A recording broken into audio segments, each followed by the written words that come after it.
Sometimes the most profound moments in our lives come from the people we least expect to teach us something. We've all felt overlooked, underestimated, dismissed as if our thoughts and insights meant nothing to those in power. In the great hall of Styrkar Wolfborn, a feared Viking warrior asked his slave maiden for battle advice as a joke. He expected silence or stammered words. Instead, Yrsa spoke with such clarity and wisdom that she not only won him his greatest victory, but changed his world forever. This is the story of how one question, asked in mockery, revealed a mind that would reshape kingdoms. How could a girl taken in raid possess tactical genius that surpassed his greatest war chiefs? Before we jump back in, tell us where you're tuning in from, and if this story touches you, make sure you're subscribed, because tomorrow I've saved something extra special for you. The ancient war map lay spread across the oak table like a wounded beast, its edges curled and torn from countless campaigns. Parchment that had once been pristine now bore the stains of mead, blood, and the smoke of burning villages. Red marks dotted the coastlines, where Styrkar Wolfborn had claimed victory after victory, each symbol a testament to his reputation as the most feared warrior in the northern seas. The great hall of Raven's Hollow stretched before him like a cathedral of war. Massive timber beams soared overhead, carved with intricate knotwork that told stories of battles won and enemies vanquished. Shields of fallen foes hung from the walls in neat rows, their painted designs faded, but their message clear. This was the home of a conqueror. The hearth fire cast dancing shadows across weathered faces, illuminating the gathering of jarls and war chiefs who had sailed from distant fjords to answer Styrkar's call. At 43 winters, Styrkar commanded respect through more than mere reputation. His presence filled the room like storm clouds gathering on the horizon. Standing nearly 7 feet tall, with shoulders that seemed carved from mountain stone, he moved with the deliberate grace of a predator who had never known defeat. His hair, once golden as summer wheat, now bore streaks of silver that caught the firelight. Scars crisscrossed his arms and hands like a map of his violent life, each mark earned through blade work that had become legend.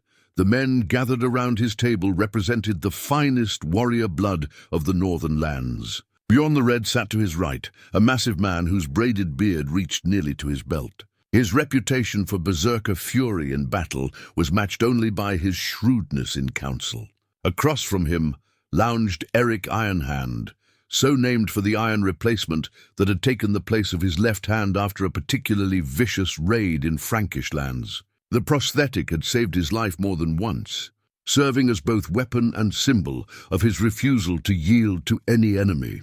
Ragnar Bloodaxe occupied the seat of honor at Styrkar's left, his lean frame deceptive in its apparent fragility. What he lacked in size, he made up for in cunning. His strategies had opened more gates and burned more settlements than any siege engine. When Ragnar spoke of war, even kings listened. His pale eyes missed nothing, constantly cataloguing weaknesses and opportunities that others overlooked.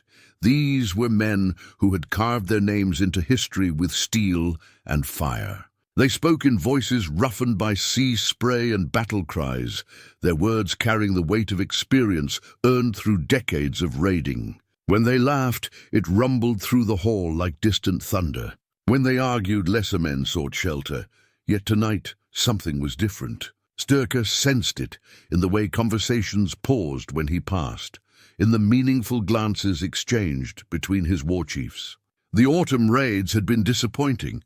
3 expeditions had returned, with holds barely half full, their crews grumbling about stronger defenses and organized resistance. The coastal settlements were learning, adapting, building alliances that made the old ways of swift, devastating strikes increasingly difficult. The fire crackled and popped, sending sparks spiraling toward the smoke-blackened rafters. Outside, the first winter storms were beginning to build, turning the sea into a writhing mass of foam and fury. Soon the raiding season would end entirely, leaving his warriors restless and his coffers lighter than they had been in years. The Saxons grow bolder each season, Bjorn grumbled, his thick fingers tracing patterns on the worn wood. Their kings share information now. What we learn of one settlement, they know in 3 others by the next new moon. Eric nodded grimly, his iron hand drumming against his drinking horn. The church has much to answer for. Their priests carry more than prayers between villages. They coordinate defenses, organize militia. Fighting holy men used to mean facing frightened farmers with scythes. Now they meet us with trained soldiers and strategies. Ragnar leaned forward, his pale eyes reflecting the flames. Perhaps we've grown too predictable. We strike the same type of targets, follow the same seasonal patterns. A wolf that hunts the same path eventually finds the prey has learned to avoid it. The conversation continued around topics both familiar and troubling. Talk of dwindling plunder and stronger resistance had become common in recent months. Styrkar listened with half his attention while studying the map before him. Each mark told a story, but perhaps more importantly, the empty spaces between the marks told stories of their own. Into this gathering of warriors and wisdom moved a figure so unobtrusive that she might have been invisible. Yrsa carried her duties with the quiet efficiency of someone long accustomed to moving through dangerous spaces without drawing attention. At 19 winters, she had spent 3 years in Styrkar's hall after being taken during a raid on a Saxon settlement. Her capture had been almost incidental, a young woman found hiding in a grain cellar, more concerned with protecting the village children than her own safety.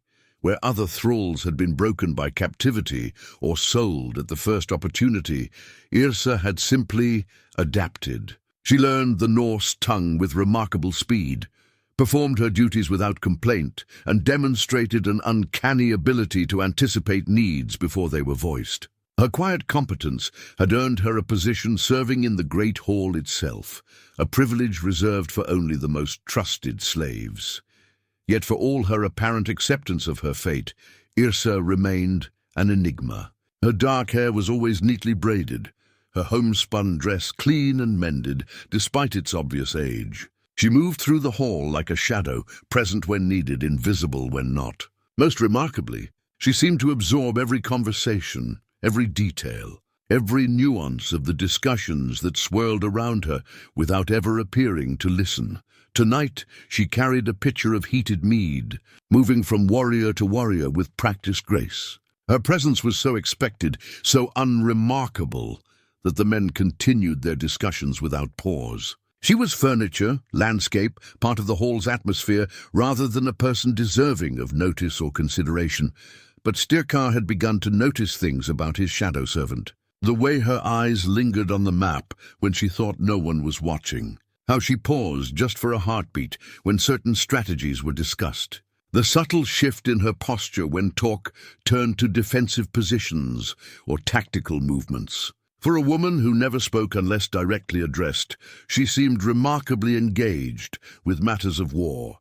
The evening wore on, the fire burned lower, and the discussions grew more heated. Plans were proposed and discarded, strategies debated and dismissed. The wine flowed freely, loosening tongues and emboldening opinions. Through it all, Yrsa moved silently, refilling cups, tending the fire, clearing away the remnants of the evening meal. She had become such a permanent fixture that her presence was taken for granted, like the hearth itself or the shields upon the walls. As the night deepened, Styrkar found himself growing frustrated with the circular nature of their discussions. His war chiefs were among the finest tactical minds in the northern lands, yet tonight they seemed trapped by conventional thinking. Every solution they proposed had been tried before with decreasing success. Every strategy they suggested had become predictable to their enemies.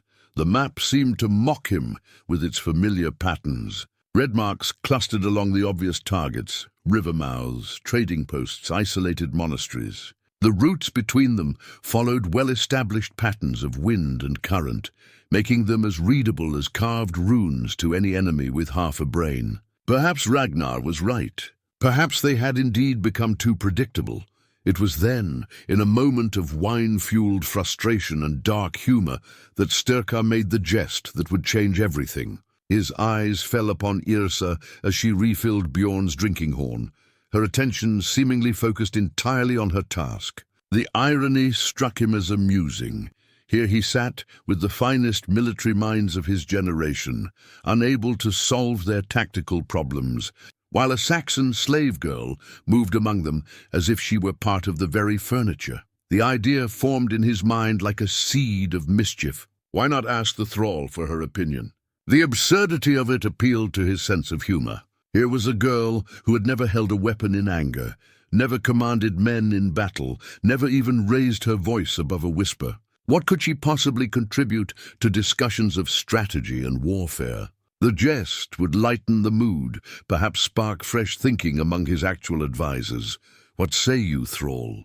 The words came out louder than he had intended, cutting through the conversation like an axe through wood. Where should we strike? The hall fell silent.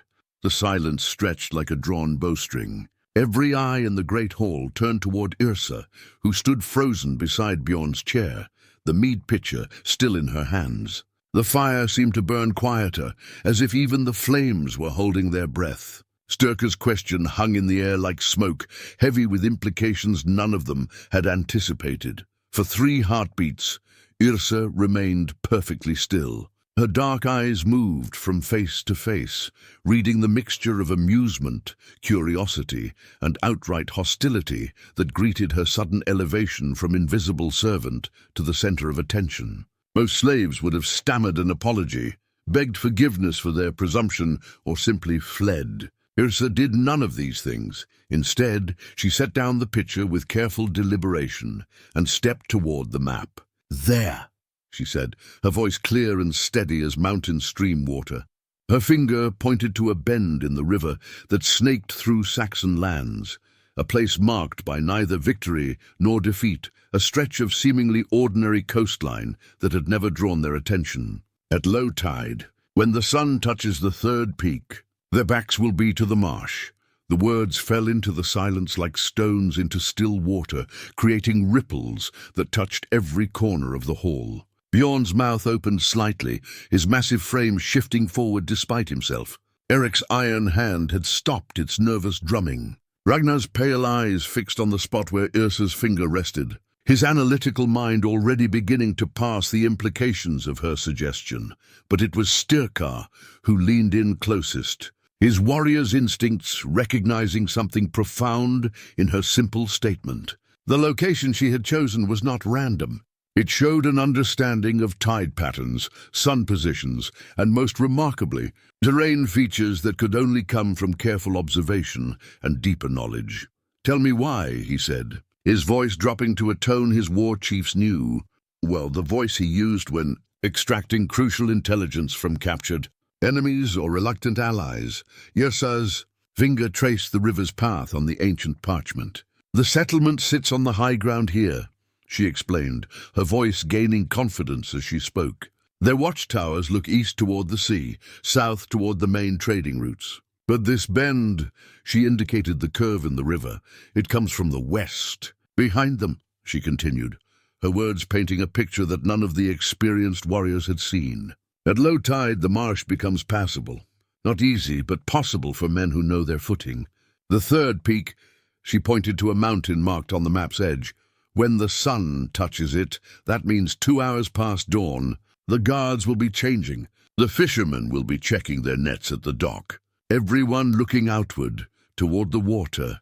The tactical beauty of it began to unfold in their minds, like a flower opening to sunlight. A strike from an unexpected direction, timed to coincide with natural disruptions in the settlement's routine, using terrain features that would hide their approach until the last possible moment. The boats would be visible from the towers," Ragnar objected. But his tone suggested he was testing rather than dismissing. "Not boats," Yrsa replied without hesitation. "Men on foot, through the marsh. The boats come later, after the settlement is taken, to carry away what's worth taking." Eric's iron hand began tapping again, but this time with excitement rather than nervousness. "How many men could move through that marsh?" 20, maybe 30. "But that would be enough." Her finger moved to indicate defensive positions. "The settlement has perhaps 15 fighting men on a good day. Most of them will be watching the approaches you've always used before.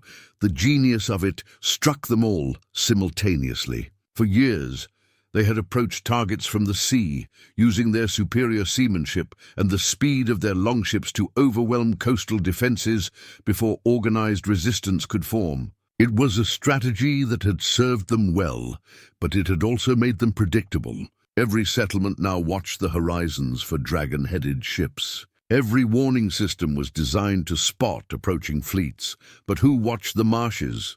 Who expected seasoned warriors to abandon their ships and come creeping through the inland wetlands like hunters stalking deer? "You speak of this place as if you know it," Styrkar said, studying her face carefully. There was something in her eyes, a familiarity that went beyond careful map reading. "I was born 2 valleys over," Yrsa admitted, her voice dropping slightly. "Before the raids." Before? She gestured vaguely at herself, at her current status, at the chain of events that had brought her to this hall. "I know the land, the people, their habits." The admission hung heavy in the air. Here was intelligence of the most valuable kind. Local knowledge, intimate familiarity with the target's routines and weaknesses. It was the sort of information that commanders paid handsomely for, the kind of edge that could turn a difficult raid into a decisive victory. Styrkar straightened, his eyes never leaving Yrsa's face. "And you would guide such a raid? Against your own people?"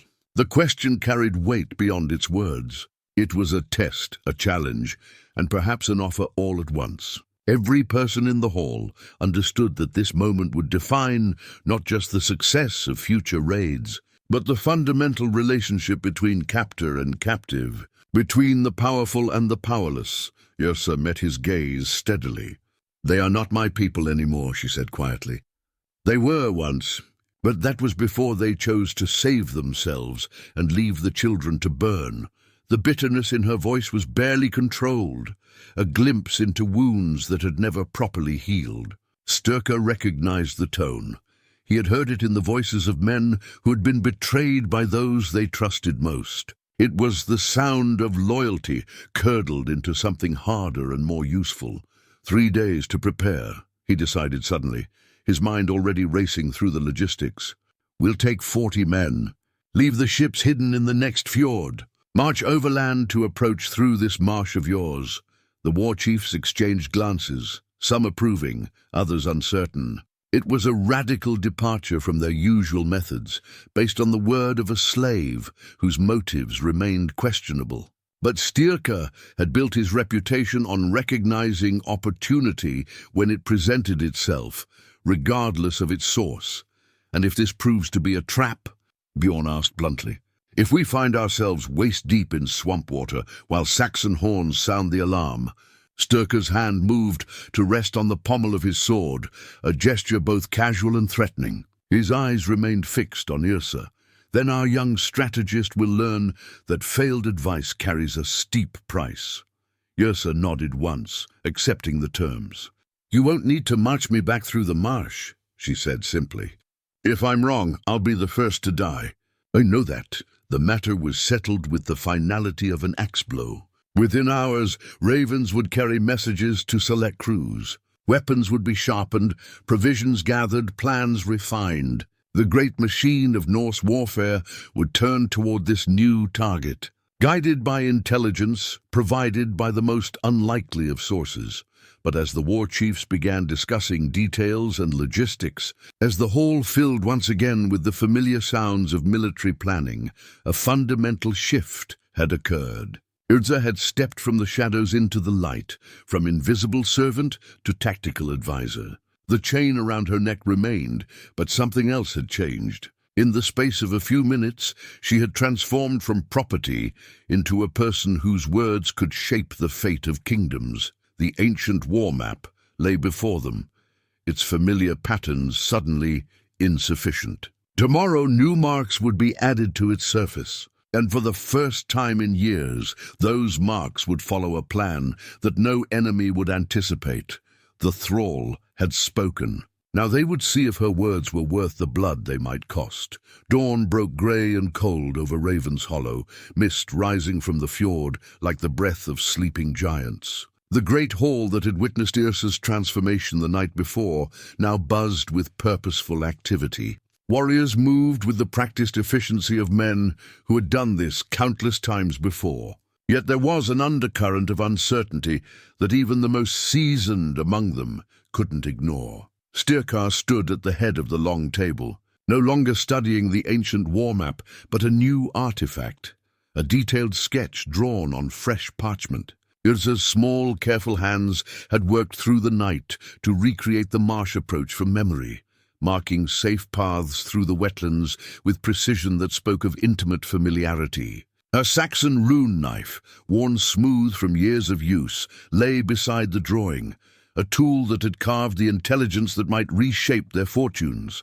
The drawing itself was a masterwork of tactical planning. Every hummock of solid ground was marked, every treacherous bog identified. She had indicated the depth of water at various points, the firmness of the footing, even the places where the tall marsh grass would provide best concealment. It was the work of someone who had spent countless childhood hours exploring those wetlands, gathering rushes for baskets or hunting water birds with simple snares. She remembers more than most of us ever notice. Ragnar observed quietly, studying the intricate details. His pale eyes traced the suggested route with growing respect. Look here. She's marked where the ground sounds hollow underfoot, and these symbols indicate prevailing wind directions that would carry voices. Eric leaned over the parchment, his iron hand tapping thoughtfully against the wood. The girl knows her craft, but knowing a marsh and leading 40 warriors through one in darkness are different skills entirely. It was a fair concern, one that had kept Styrkar awake much of the night. The plan was brilliant in its conception, but execution would require trust in someone whose loyalty remained questionable. Could a Saxon slave truly be counted upon to guide Norse raiders against her own people? Or would ancient bonds of blood and homeland prove stronger than recent grievances? Bjorn's massive frame filled the doorway as he entered, stamping mud from his boots. "The men are assembled in the training yard," he reported. 40 of our best, as you ordered. But they're asking questions." "What manner of questions?" Styrkar asked, though he suspected he already knew. "The usual. Why are we leaving the ships behind? Why trust a thrall with our lives? Some remember her arrival 3 years ago, how she fought like a cornered wolf when we first took her. They wonder if this isn't some elaborate revenge, leading us into a trap she's been planning since the day she arrived." These were not unreasonable concerns. Styrkar had built his reputation on careful planning and calculated risks, not wild gambles based on midnight conversations with slaves. Yet something about Yrsa's manner the previous night had convinced him. Not just her tactical knowledge, but the bitter resignation in her voice when she spoke of her former people. That wasn't the tone of someone planning a rescue. It was the voice of someone who had been betrayed and had never forgotten. Gather them, he decided. Let them hear the plan from her own lips. Let them judge for themselves whether she speaks truth or deception. The training yard of Raven's Hollow could have housed a small army. Wooden practice weapons stood in neat rows along one wall, their surfaces polished smooth by countless hours of use. Shields hung from posts, bearing fresh dents from morning training sessions. The space smelled of sweat, leather, and the pine tar used to waterproof armor. 40 men stood in loose formation, their faces reflecting a mixture of curiosity and skepticism. These were veterans all, survivors of countless raids who had learned to trust their instincts about danger. They studied Yrsa with the careful attention of predators evaluating potential prey or potential threat. Yrsa stood beside Styrkar, clutching her detailed drawing. In the morning light, she looked even smaller than she had in the Great Hall, a sparrow among eagles. Yet when Styrkar nodded for her to speak, her voice carried clearly across the yard.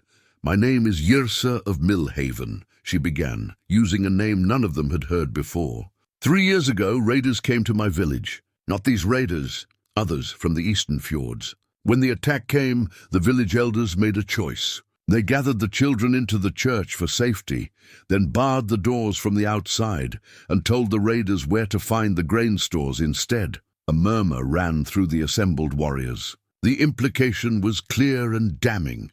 Her own people had used children as a distraction while they negotiated for their own lives. The raiders kept their bargain, Yrsa continued, her voice steady despite the pain visible in her eyes.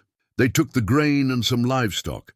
They also took me because I was young enough to have value. But they kept their word about the church. They didn't harm the children. She paused, letting the significance of her words settle. When Lord Styrkar's men found me in a grain cellar 2 villages over, hiding with 3 children whose parents had fled, I had already learned that blood ties mean nothing when survival is at stake. These children were not mine, but I stayed to protect them when their own families ran. The people I'm asking you to raid tomorrow, they are the ones who taught me that loyalty must be earned, not simply expected. The yard had grown completely silent. Hardened warriors who thought they had seen every form of betrayal and cruelty found themselves moved by this quiet recitation of abandonment. They understood loyalty earned through deed rather than blood. It was the foundation of their own brotherhood. She could be lying, someone called from the back. Words are easy to speak, Yrsa nodded, acknowledging the challenge. They are, but lies don't include details like these. She unrolled her drawing, holding it so all could see. The blacksmith's forge sits 30 paces from the well, with a clear view of both the river and the main path. He rises before dawn every day except the Sabbath to bank his fires. Its hammer will wake half the village if you approach from the east. She pointed to another section of her map. The mill wheel stops during low tide because the water level drops below the sluice. When it's not turning, you can hear voices from inside the mill from 50 paces away. The miller's wife grinds flour for the morning bread just after sunrise.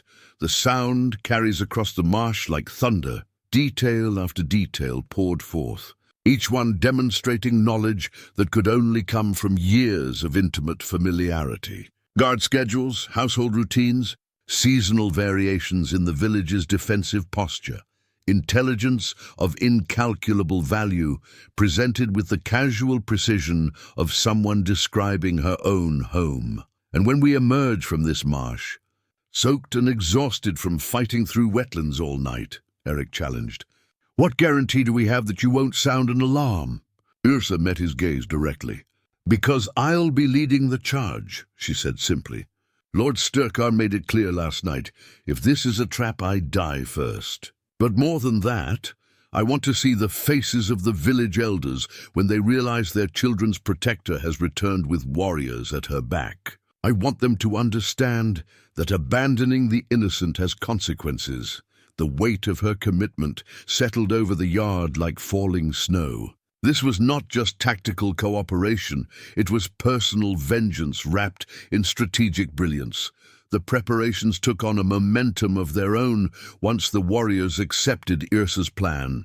By midday, the armory rang with the sound of whetstones against steel as men honed weapons for the unconventional battle ahead. Unlike their usual sea raids that relied on overwhelming force and swift retreat, this mission would require stealth, patience, and intimate knowledge of terrain that could kill as surely as any Saxon blade.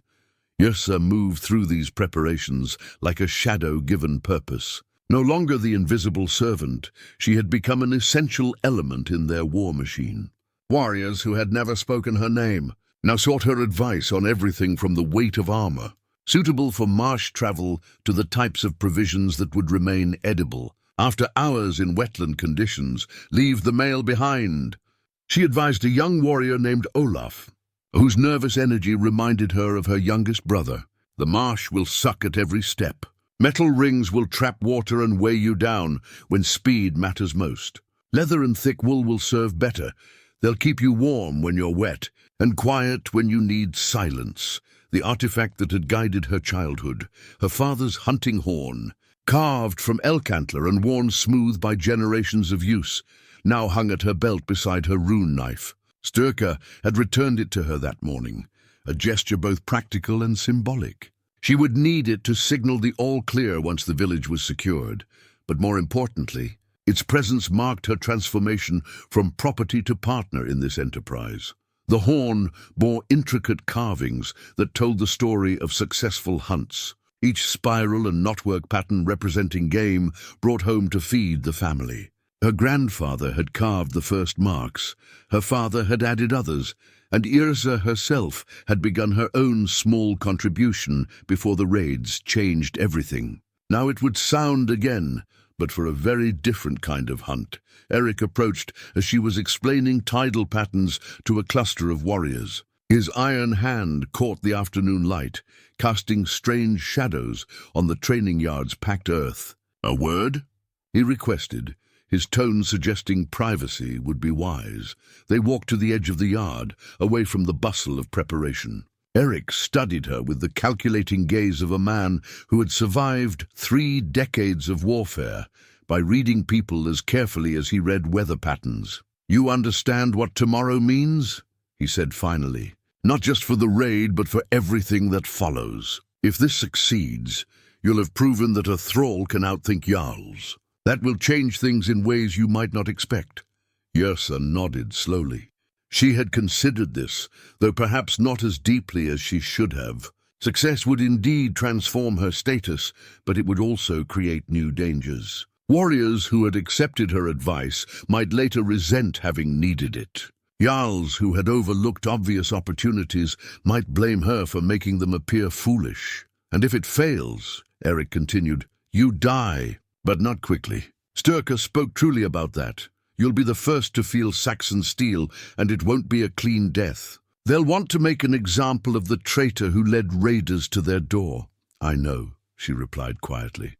"I've known since the moment I pointed to that spot on the map. But knowing and caring are different things." Eric's scarred face showed something that might have been approval. "Spoken like a true warrior. But tell me this, what do you hope to gain? If we succeed tomorrow, what do you want from it?" The question hung between them like smoke from a dying fire. What did she want? Revenge against those who had abandoned the children? Proof of her own worth? Freedom from the chains that marked her as property? Or something deeper, a sense of belonging among people who valued competence over birthright? "I want to matter," she said finally. "For 3 years I've been invisible. Useful perhaps, but not important. Not seen. Tomorrow I'll matter. My knowledge, my choices, my courage, they'll determine whether good men live or die. That's more than I ever hoped for when they dragged me from that grain cellar." Eric studied her response, weighing it against his experience with desperate people making desperate choices. Finally he nodded. "Fair enough. But understand this, mattering means responsibility. If men die tomorrow because your information was incomplete or your courage failed, their blood will be on your hands forever. That's a weight that changes people." "It already has," Yrsa replied, thinking of the children she had protected, the trust she had given and been denied, the long nights spent learning Norse customs and language because survival demanded adaptation. "But I'd rather carry that weight than spend the rest of my life wondering if I was too afraid to try." As afternoon wore toward evening, the character of the preparations shifted. The physical tasks, sharpening weapons, selecting gear, planning routes, gave way to the mental preparation that preceded every dangerous mission. Men checked and double-checked their equipment, not from nervousness, but from the methodical thoroughness that kept warriors alive.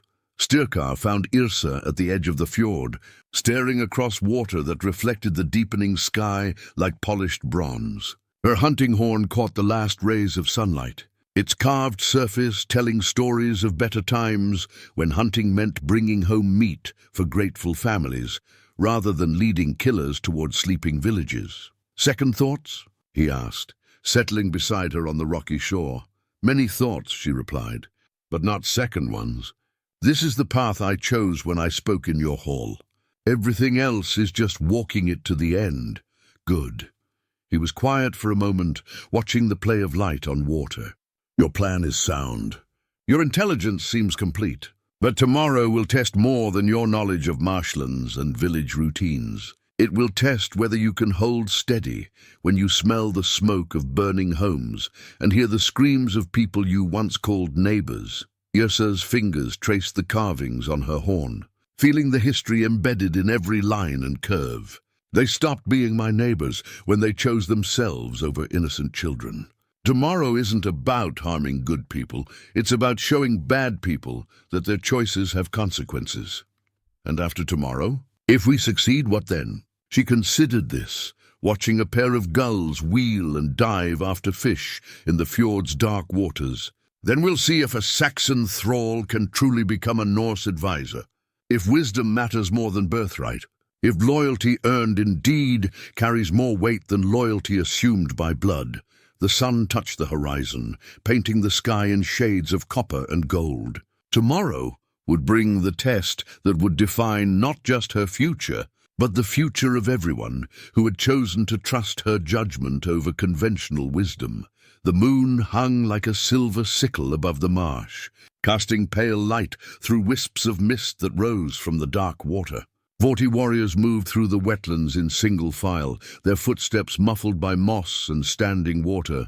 The ancient waystone that marked the boundary between Norse and Saxon lands lay 3 hours behind them, swallowed by darkness and distance. Yrsa led the column with the confidence of someone following a path carved into memory by countless childhood expeditions. Each step was placed with deliberate care, testing the ground ahead before committing her full weight. Behind her, Styrkar matched her pace, his massive frame moving with surprising grace through terrain that would have challenged men half his size. The waystone they had passed earlier bore runic inscriptions from both cultures, Norse raiders, marking territorial claims on one side, Saxon prayers for protection carved deep into the other. Generations of conflict had worn the stone smooth in places, but its meaning remained clear. Beyond this point, old rules gave way to older laws of strength and cunning. "Stop," Yrsa whispered, raising her hand. The entire column froze instantly, 40 men becoming as motionless as the dead trees that dotted the marsh. She tilted her head, listening to sounds that had nothing to do with their passage. The distant splash of a beaver, the rustle of wind through dry reeds, the soft plop of a frog entering water. But there was something else, a rhythm that didn't belong to the natural chorus of the wetlands. Footsteps, careful but not careful enough, coming from the direction of the village. Someone was moving through the marsh ahead of them, perhaps 50 paces away, hidden by a stand of cattails that swayed gently in the night breeze. Styrkar appeared beside her, his hand already on his sword hilt. His eyes asked the question his voice could not: friend or foe? Yrsa closed her eyes, focusing entirely on the sounds. The footsteps were too light for a warrior, too confident for someone lost or fleeing. They followed a specific path, one that suggested familiarity with the terrain. This was someone who belonged here, who moved through the marsh with purpose rather than fear. Poacher, she mouthed silently to Styrkar. Checking his snares, it made sense. The marsh provided food for those willing to brave its dangers.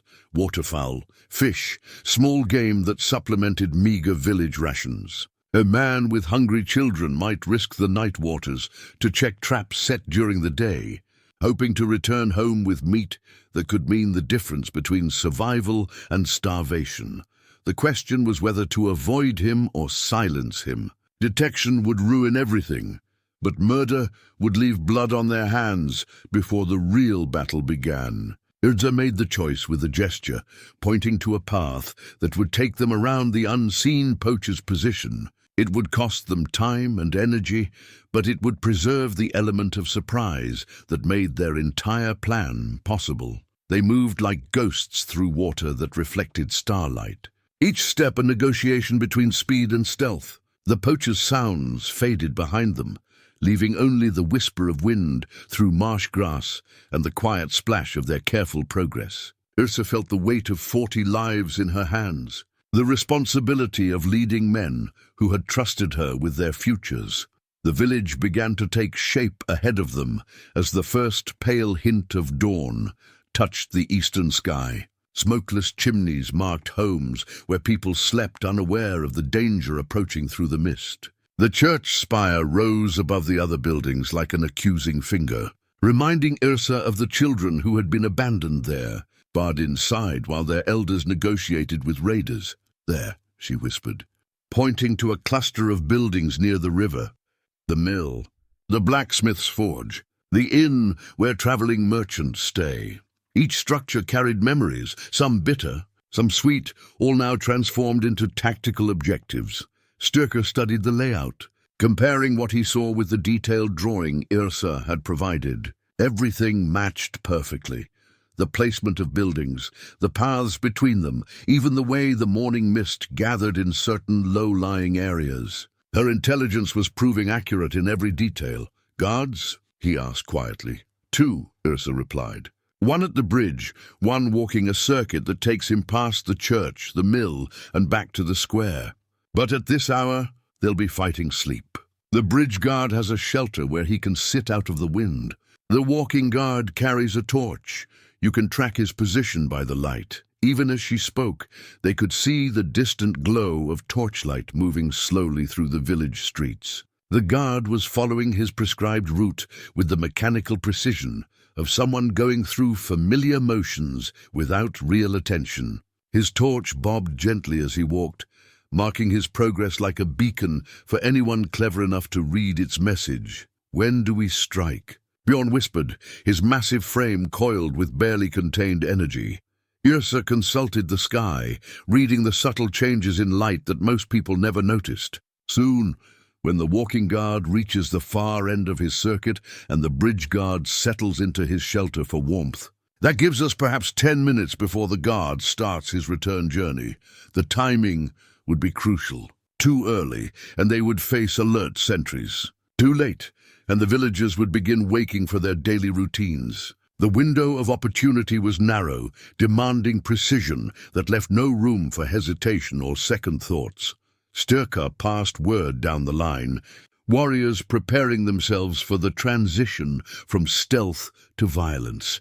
Weapons were loosened in sheaths, armor adjusted for maximum mobility, breathing controlled to maintain calm in the moments before chaos erupted. Yrsa felt her father's hunting horn pressing against her side, its familiar weight both comfort and reminder. Soon it would sound the signal that marked success or failure, life or death. The carved elk antler carried the hopes of her ancestors, but today it would serve a very different purpose than they had ever imagined. The torchlight disappeared around a distant building, marking the guard's arrival at the farthest point of his patrol. Time seemed to stretch, like a drawn bowstring, as they waited for the perfect moment to release their carefully planned violence upon the sleeping village. "Now," Styrkar breathed, and 40 warriors rose from the marsh like vengeful spirits, water streaming from their bodies as they advanced toward a settlement that had no idea its peaceful night was about to end in fire and steel. The village fell with terrifying efficiency. 40 warriors moved through the streets like a plague of shadows, striking with coordinated precision that left no time for organized resistance. The walking guard died without making a sound, Ragnar's blade finding his throat before he could comprehend the danger emerging from the pre-dawn darkness. The bridge guard never left his shelter. Bjorn's massive hands ensured his sleep became permanent. Yrsa moved with the first wave, her intimate knowledge of the village layout proving invaluable as they secured key positions. Every prediction she had made proved accurate. The blacksmith's forge sat cold and dark, exactly where she had indicated. The mill wheel stood motionless, its silence masking the sounds of their approach, just as she had promised. Even the inn held 3 traveling merchants, their purses heavy with coin that would soon fill Norse coffers. But it was what happened at the church that transformed Yrsa's careful strategy into something approaching divine justice. As Styrkar's men secured the square, she broke away from the main group and approached the wooden building where she had last seen the village children 3 years ago. Her father's hunting horn hung silent at her side, waiting for the moment when victory could be declared complete. The church door bore fresh scars, deep gouges in the wood that spoke of desperate attempts to break free from within. Yrsa ran her fingers along the damage, reading a story of betrayal that confirmed everything she had told the Norse warriors. When the raiders had come before, The village elders had indeed barred the children inside while they negotiated for their own safety. But the door's damage told another story, one that had unfolded after the raiders departed. Someone had clawed at the wood from inside, fighting to escape a prison created by their own supposed protectors. Deep scratches marked where small fingernails had worn themselves bloody, trying to dig through solid oak. Lower down, heel marks showed where tiny feet had kicked again and again in futile desperation. They left them locked inside for 3 days, a voice said behind her. Yrsa spun to find an elderly woman watching from the shadows of a nearby house. The speaker was bent with age, her face lined with years of hard labor and harder choices. Said it was for their own protection. Said the children were safer inside than running wild while we cleaned up the damage. The woman stepped closer, her rheumy eyes fixed on Yrsa's face with growing recognition. I know you. You're the baker's daughter, the one who stayed to protect the Aldrich children when their parents fled to the hills. I was, Yrsa replied quietly. Before you taught me that protecting children means less than protecting grain stores. The accusation hung between them like smoke from a burning house. The old woman's face crumpled with something that might have been shame or might have been fear. Around them, the sounds of systematic looting continued as Norse warriors gathered the fruits of their successful raid. We had no choice, the woman whispered. They would have killed us all if we hadn't given them what they wanted. At least this way, most of us survived. Most of you, Yrsa repeated, her voice carrying bitter understanding. But not the children who died of thirst while locked in that church. Not the Aldrich boy who never recovered from 3 days of screaming himself hoarse. Not the little girl who still wakes up crying because she remembers clawing at that door until her fingers bled. The truth of it settled over the village square like a shroud. This wasn't just a raid, it was a reckoning. Yrsa had not merely provided tactical intelligence to Norse warriors. She had guided them to a place where justice and vengeance walked hand in hand through streets that had forgotten the price of abandoning the innocent. Styrkar appeared at her side, his sword clean but his hands bloody from the night's work. The village is secure, he reported. No organized resistance. Your intelligence proved perfect in every detail. He studied her face, reading emotions that had nothing to do with military success. But something troubles you, Yrsa gestured toward the scarred church door. 3 children died in there after the last raid. Locked inside by their own people, abandoned to save grain and livestock. Her voice carried the weight of old grief and fresh anger. They scratched at this door until their fingers bled, and no one came to help them. Understanding dawned in Styrkar's eyes. This explained the bitter certainty in her voice when she had spoken of betrayal. This was why she had been so willing to guide raiders against her former neighbors. It wasn't simple revenge. It was justice for the powerless, delivered by someone who understood exactly what abandonment felt like. What would you have us do? He asked quietly. Yrsa considered the question while studying the faces of villagers who were beginning to emerge from their homes. Some showed defiance, others fear, but most displayed the calculating awareness of people who understood that survival required cooperation with whoever held the weapons. Take what you came for, she said finally. Gold, silver, anything of value. But leave the children untouched. And before you go, I want the village elders to explain to everyone exactly why those 3 little ones died in that church. It was a request that went beyond simple plunder. Yrsa was asking for something more valuable than gold, the chance to force a reckoning with choices that had been hidden behind convenient lies for 3 years. She wanted the truth spoken aloud, acknowledged and remembered. Styrkar nodded slowly. Justice delivered by Viking steel might not follow traditional forms, but it could still serve the cause of right over wrong. Gather the elders, he commanded Bjorn. Let them tell their story to the whole village. Let everyone understand exactly what choices were made when the last raiders came. As his warriors moved to comply, Yrsa's hand drifted to her father's hunting horn. Soon she would sound the signal that marked their successful withdrawal. But first, the village would hear truths that had been buried under 3 years of shame and silence. The morning sun climbed higher. burning away the mist that had concealed their approach. In its bright light, shadows had nowhere to hide, not in the marsh, not in the village, and not in the hearts of people who had chosen expediency over honor when innocent lives hung in the balance. The reckoning had begun, and Yrsa of Millhaven would see it through to its bitter end. The village elders stood in the morning sun, like men awaiting execution, their faces pale with more than fear.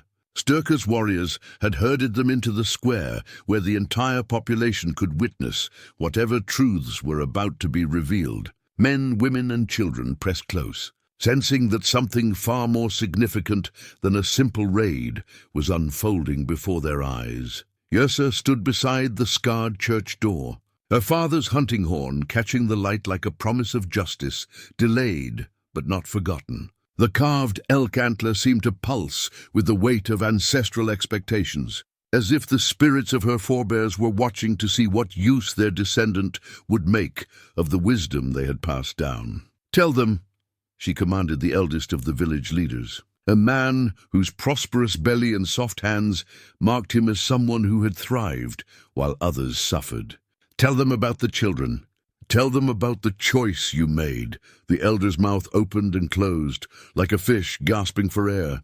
Around him, his fellow leaders shifted uncomfortably, their eyes darting toward escape routes that Styrkar's positioning had already blocked. They understood that this moment would define not just their immediate survival, but their standing in the community for whatever years remained to them. "We," the elder began, his voice cracking like thin ice, "we did what we had to do. The raiders came with fire and steel.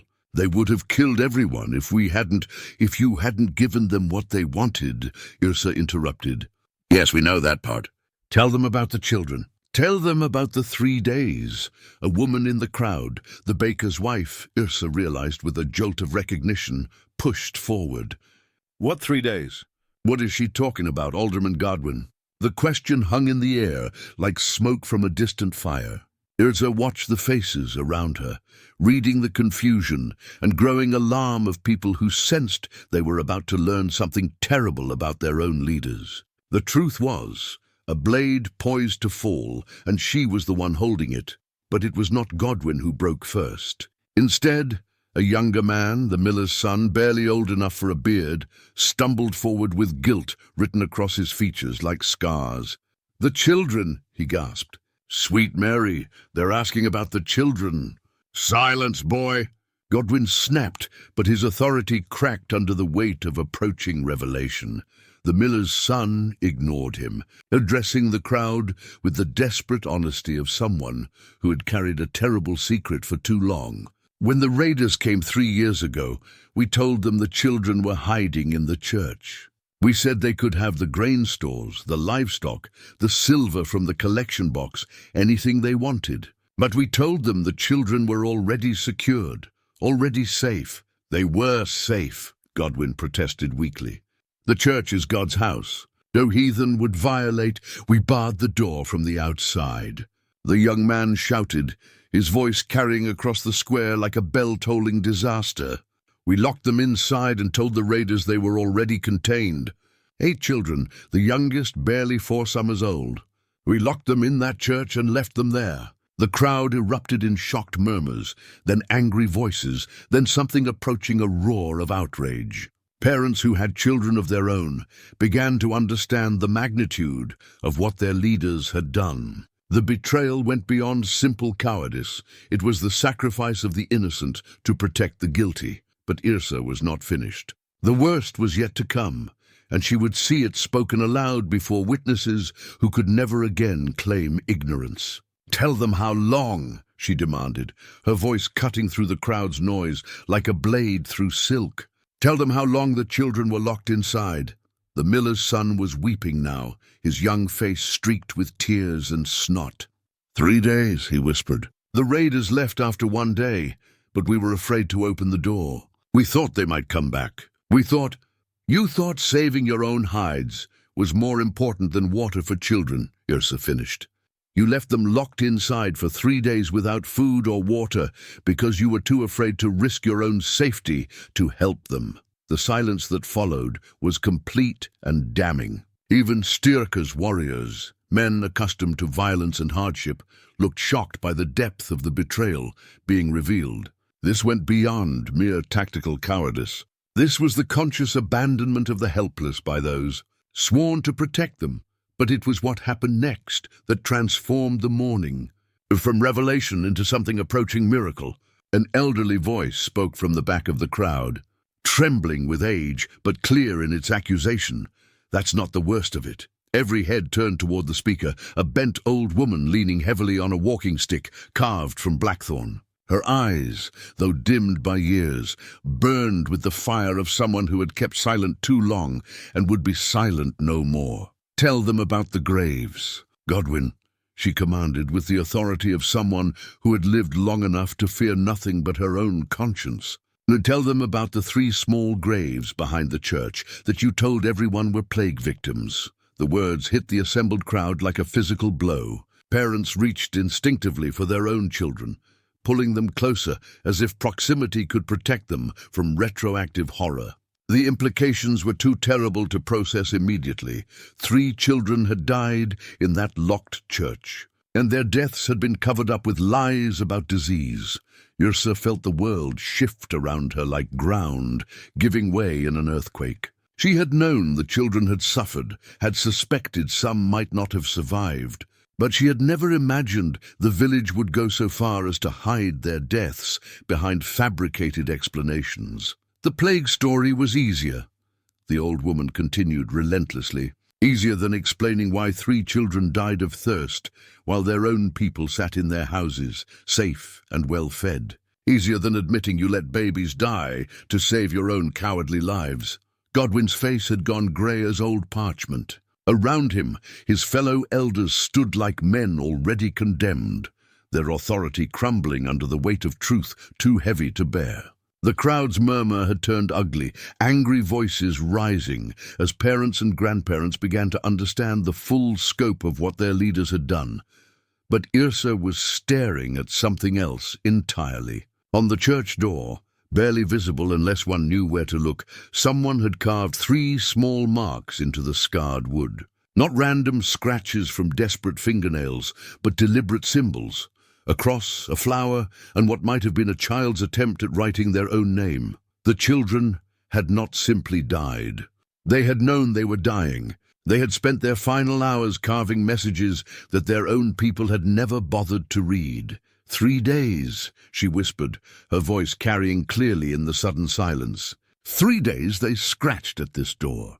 3 days they called for help that never came. And when they died, you buried them in secret and told everyone it was the plague. The hunting horn felt heavy at her side, weighted with more than elk antler and ancestral memory. It carried the obligation to speak for those who could no longer speak for themselves, to demand justice for betrayals that went deeper than mere military defeat. Styrkar stepped beside her, his scarred face grim with understanding. "What would you have us do?" he asked quietly. Yrsa looked around the square, studying faces that ranged from horrified to ashamed to darkly satisfied. Some had known the truth and kept silent. Others had suspected but chosen not to investigate. All had lived with the lie for 3 years, accepting the convenient story rather than demanding accountability. "Justice," she said finally. "Not just for the raid, for everything." The morning sun climbed higher, burning away the last of the mist and leaving truth stark and inescapable in its bright light. What had begun as a simple Viking raid had become something much more significant, a reckoning with betrayals that struck at the very heart of what it meant to protect the innocent. The silence stretched across the village square like a held breath waiting to be released. Yrsa's demand for justice hung in the morning air, while 40 Norse warriors watched their leader contemplate a decision that would define more than the success of a single raid. This moment balanced on the edge between military victory and moral reckoning, between taking what they came for and delivering what was truly owed.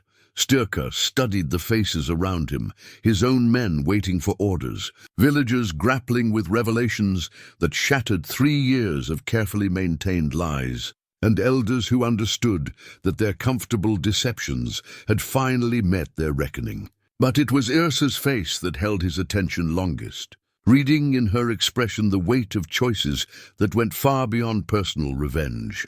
"Justice comes in many forms," he said finally, his voice carrying the authority of someone accustomed to making life-and-death decisions.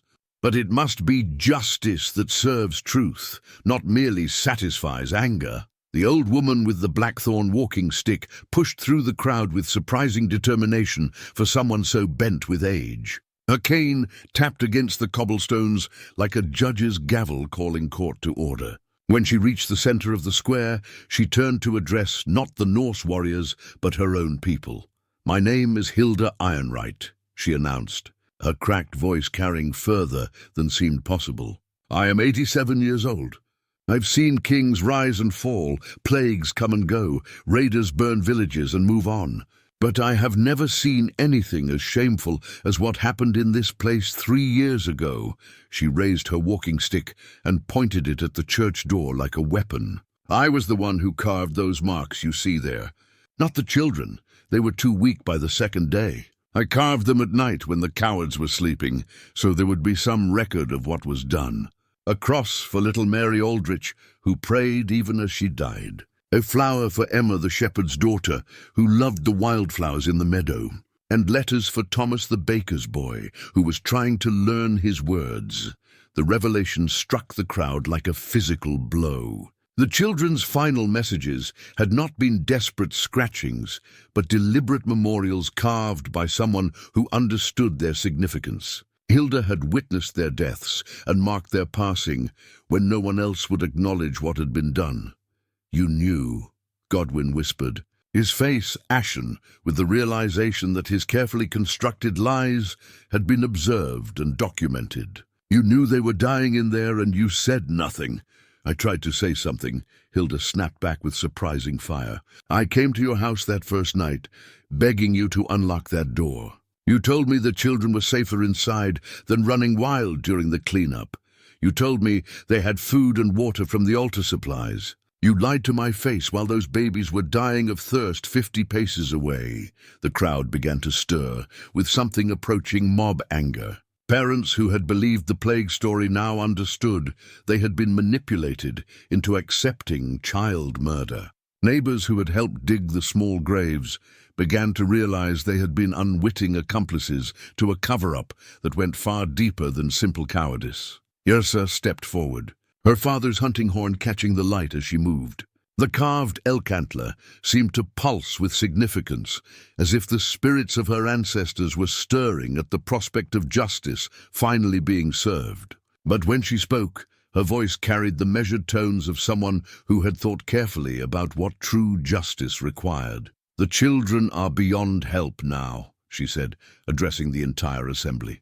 "But their memory can still be served. Their truth can still be told, and those who failed them can still answer for their choices." She turned to face Styrkar directly, warrior to warrior, equal to equal in this moment that transcended their differences in birth and station. "You asked what justice should look like. I'll tell you. It should look like truth spoken aloud where lies have festered. It should look like accountability for those who chose themselves over innocence. And it should look like changes that ensure this never happens again." Styrkar nodded slowly, understanding that she was offering him something more valuable than gold or silver, the chance to be remembered not just as a successful raider, but as a leader who served justice alongside victory. It was an opportunity that came rarely to men of his profession, the prospect of leaving a legacy that went beyond mere conquest. "What changes?" he asked. Yrsa gestured toward the church, its scarred door standing as mute testimony to betrayal and loss. "A new law for this village. When danger comes, raiders, war, pestilence, anything that threatens the people, the children's safety comes first. Before grain stores, before livestock, before the comfort of the adults. The children's lives are protected above all else by anyone who can draw breath to help them. And if the adults refuse to follow this law, Bjorn asked from his position near the elders. Then they forfeit the right to call themselves protectors of the innocent, Yrsa replied. They become what Godwyn and his friends became, cowards who sacrifice others to save themselves. The old woman Hilda cackled with bitter amusement. A law carved by Viking steel and enforced by Saxon shame. There's justice with teeth in it. But Ragnar, ever the strategist, raised a concern that cut to the heart of practical politics. Laws are only as strong as those who enforce them. What happens when we sail away and leave these people to govern themselves? What ensures this new law survives longer than our ships remain visible on the horizon? It was Yrsa who provided the answer, pulling her father's hunting horn from her belt and holding it high where everyone could see. The carved antler gleamed in the morning sun, its ancient symbols telling stories of hunts successful and responsibilities honored. "This horn will remain here," she announced, "in the church beside the altar where everyone can see it. And every year, on the anniversary of those children's deaths, someone will sound it. 3 long blasts, one for each child who died, while their protectors chose comfort over courage. As long as that horn sounds each year, the village will remember what happens when adults fail the innocent." The symbolism was perfect in its simplicity. The hunting horn that had called her ancestors to noble pursuits would now call an entire village to remember their shame and their responsibility. It would be a physical reminder of the price of cowardice, anchored in the very building where the betrayal had occurred. Styrkar's scarred face showed something that might have been admiration. And who will be charged with sounding this horn? Who will ensure the memory survives? "The children," Yrsa said simply. "Each year, the oldest child in the village, boy or girl, noble or common, will sound the horn. They will learn the story of Mary, Emma, and Thomas. They will understand that their elders once failed other children, and they will grow up knowing that such failure must never happen again." The beauty of it struck everyone simultaneously. The children themselves would become the guardians of the memory, ensuring that each new generation understood the stakes of moral courage. The horn would pass from child to child, year after year, carrying with it the responsibility to remember and the obligation to do better. "This is justice," Styrkar declared, his voice carrying the finality of a judge pronouncing sentence. Not just punishment for past wrongs, but protection against future ones. The horn will remain. The law will be carved in stone and placed beside the church door. And every soul in this village will know that their choices have consequences that echo through generations. As his warriors began implementing the new order, Yrsa found herself looking toward the horizon, where their ships waited in hidden coves. Soon they would return to Ravenshollow with more than plunder. They would carry the story of justice served and wisdom honored. But first, there was one final act to complete. One last demonstration that truth could triumph over lies when brave souls chose to speak it aloud. The climax was building like a storm gathering strength, and Yrsa of Millhaven stood at its center, ready to sound the horn that would reshape the future. The moment of reckoning arrived, with the weight of destiny behind it. Yrsa stood before the scarred church door, her father's hunting horn raised high enough for every soul in the village square to witness its transformation from personal memento to sacred trust. The carved elk antler caught the morning light, its ancient symbols seeming to pulse with the gravity of what was about to unfold. "Before this horn sounds its new purpose," she announced, her voice carrying across the square with surprising authority, "there will be testimony, not accusations spoken in anger, but truth spoken in sorrow for what was lost and determination for what must be protected." She turned toward the assembled villagers, reading in their faces the mixture of shame, anger, and dawning understanding that marked people confronting uncomfortable truths about themselves and their leaders. Some had suspected, others had known, but all had chosen the comfortable lie over the difficult truth, until this moment forced them to account for their choices. "Hilda Ironright has already spoken her testimony," Yrsa continued, nodding toward the elderly woman whose courage had shattered 3 years of carefully maintained deception. She witnessed the children's suffering and marked their passing when no one else would acknowledge what had been done. Now others must speak, not to assign blame, but to ensure the truth becomes part of this village's memory. The miller's son stepped forward first, his young face still streaked with tears, but his voice steady with the relief of someone finally able to unburden himself of a terrible secret. "I was 17 when the raiders came," he began. "Old enough to understand what was happening, young enough to believe the adults knew best. When Alderman Godwin ordered us to bar the church door, I hoped he had a plan to keep the children safe." His voice cracked, but he pressed on. "By the second day we could hear them crying inside. Weak voices calling for water, for their mothers, for anyone to help them. I wanted to open the door, but Godwin said the raiders might return. He said we had to wait until we were certain they were gone. And the third day?" Yrsa prompted gently. "Silence," he whispered. "Complete silence. We told ourselves they were sleeping, or that they had found water somehow. We told ourselves anything except the truth, that our cowardice had killed them. A woman pushed through the crowd, the baker's wife, her face marked by 3 years of living with knowledge she had never dared speak aloud. I brought bread to the church door that first night," she confessed. "I could hear little Thomas calling for his mother. I pushed bread through the gap under the door, but—" her voice broke. "But bread without water only makes thirst worse. I made their suffering longer by trying to help. One by one, testimonies poured forth like water through a broken dam. Adults who had heard the children's cries and done nothing. Neighbors who had questioned the plague story but accepted it rather than demanding investigation. Young people who had carried guilt for 3 years, wondering if their courage might have made a difference, if they had found the strength to act. Through it all, Yrsa listened with the patience of someone who understood that truth-telling was a process that could not be rushed. Each confession added another weight to the scale of justice. Another reason why the Horn's annual call must never be forgotten or ignored.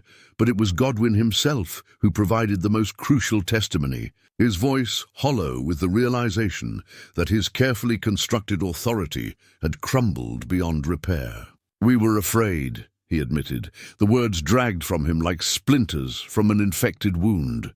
"The raiders were monsters from our worst nightmares, giants with steel and fury who burned villages for sport. When they demanded our stores, our silver, our livestock, we gave them everything. When they asked about the children, we thought—" He stopped, unable to finish. "You thought sacrificing 8 innocent lives was acceptable if it saved your own." Yrsa finished for him. "You calculated that dead children were a price worth paying for your survival. We didn't know they would die." Godwin protested weakly. "We thought they would be safe inside God's house." You thought wrong," Styrkar interrupted, his voice carrying the cold finality of a blade sliding home. "And your thoughts killed children who trusted you to protect them." The square fell silent as the full weight of the betrayal settled over everyone present. This was not merely a story of cowardice in the face of danger. It was the deliberate sacrifice of the helpless by those sworn to guard them. It was the kind of betrayal that echoed through generations, poisoning trust and corrupting the bonds that held communities together. Yrsa raised the hunting horn once more, its carved surface gleaming with purpose. "The testimonies are complete," she announced. "The truth has been spoken. Now the horn will sound for the last time as my father's daughter, and the first time as the village's memory." She drew breath deep into her lungs, preparing to release a call that would transform everything. The horn's purpose, her own identity, and the future of everyone who heard its ancient voice carry new meaning across the morning air.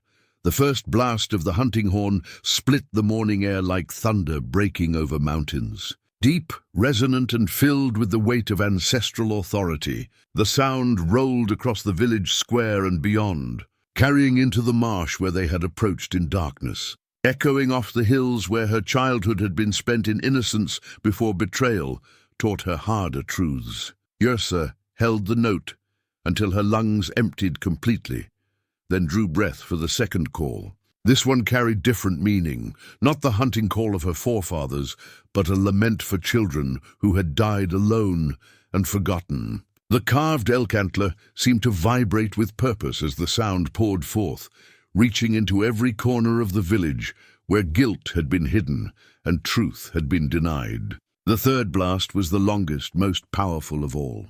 It began as a call for justice and transformed into a promise, a vow that Mary, Emma, and Thomas would never again be forgotten, never again be dismissed as convenient lies about plague and misfortune. When the final note faded into silence, something fundamental had changed in the relationship between past and present, between memory and responsibility. "It is done," Yrsa announced, lowering the horn with ceremonial gravity. "From this day forward, this horn belongs not to me, but to the children of this village. Each year, on the anniversary of the betrayal, it will sound 3 times. Each year the story will be told. Each year, the choice between courage and cowardice will be remembered." She walked to the church door and placed the horn against the scarred wood, where small hands had once clawed desperately for freedom. The ancient artifact rested against the memorial marks, like a guardian settling into eternal watch, its presence transforming the door from symbol of betrayal into shrine of remembrance. But the transformation was not yet complete. Styrkar stepped forward, his massive frame casting shadows across the square as he addressed the assembled villagers with the authority of someone accustomed to reshaping the world through will and deed. "The horn is only the beginning," he declared. "Justice requires more than memory. It demands change. From this day forward, this village will live under new law, carved in stone and enforced by shame." Ragnar produced a piece of slate from his pack, along with tools for carving runes that would survive weather and time. With practiced efficiency, he began inscribing the new ordinance into permanent form, each symbol carrying the weight of legal obligation backed by steel and sorrow. "When danger threatens," Styrkar continued as the carving took shape, "children's safety comes first, before grain, before gold, before the lives of adults who should know better. Any man or woman who sacrifices a child to save themselves forfeits all claim to honor, protection, or community." The law was simple, direct, and devastating in its implications. It struck at the heart of the calculation that had led to the children's deaths, the assumption that young lives were acceptable currency for purchasing adult survival. Under this new order, such choices would carry consequences that extended far beyond immediate shame. "And if we refuse?" Godwin asked, his voice barely above a whisper. Styrkar's scarred face showed no mercy. "Then you prove yourselves unworthy of the protection we offer to civilized communities. The next raiders who come will find a village marked as belonging to child killers. Think carefully about what hospitality such men might show."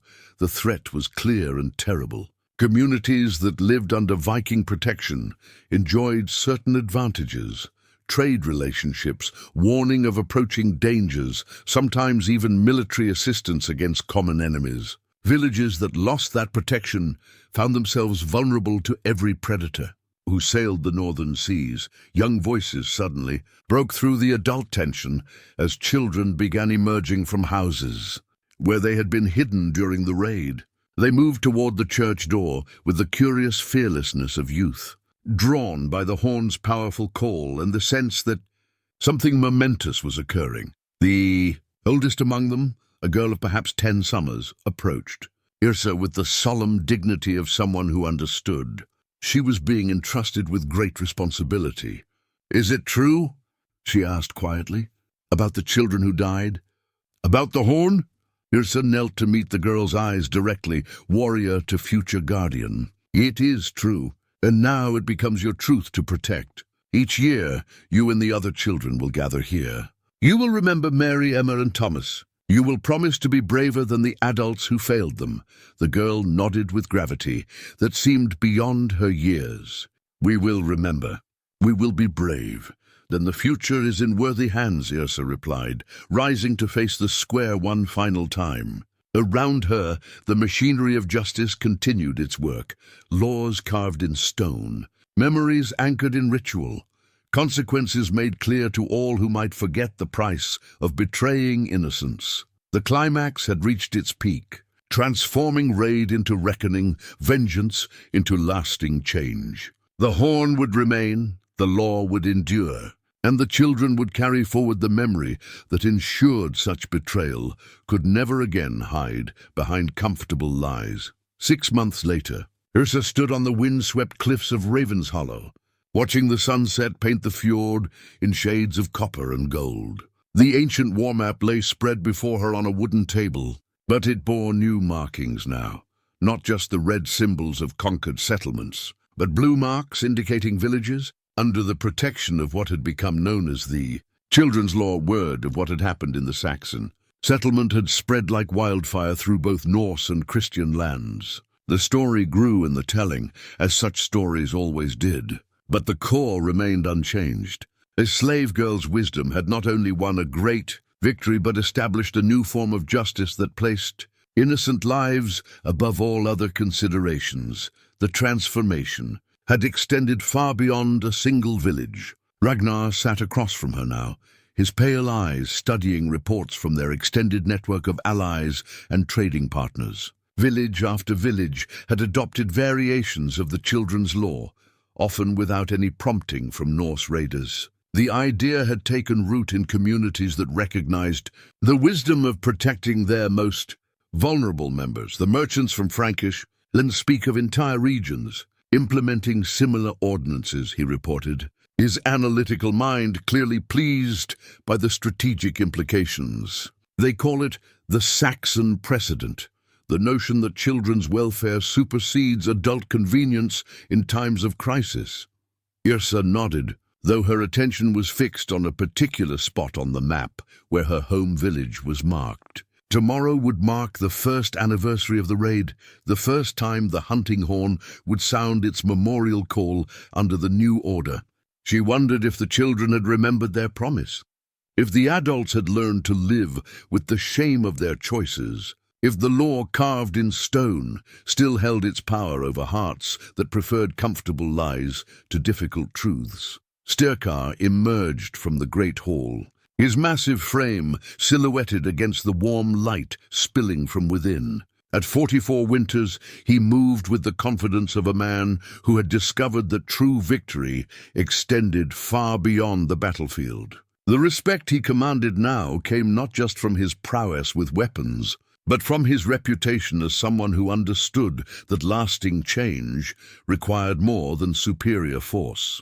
"The evening meal is ready," he announced, then paused to study the map, with eyes that had learned to see patterns beyond immediate tactical advantage. "Any word from the southern trading routes?"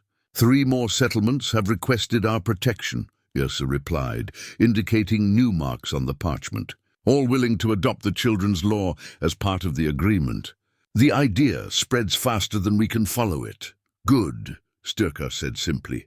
"Ideas that save innocent lives deserve to spread quickly." The irony was not lost on any of them. Viking raiders had become advocates for protecting children, their reputation for violence now serving to enforce laws that prioritize the helpless over the powerful.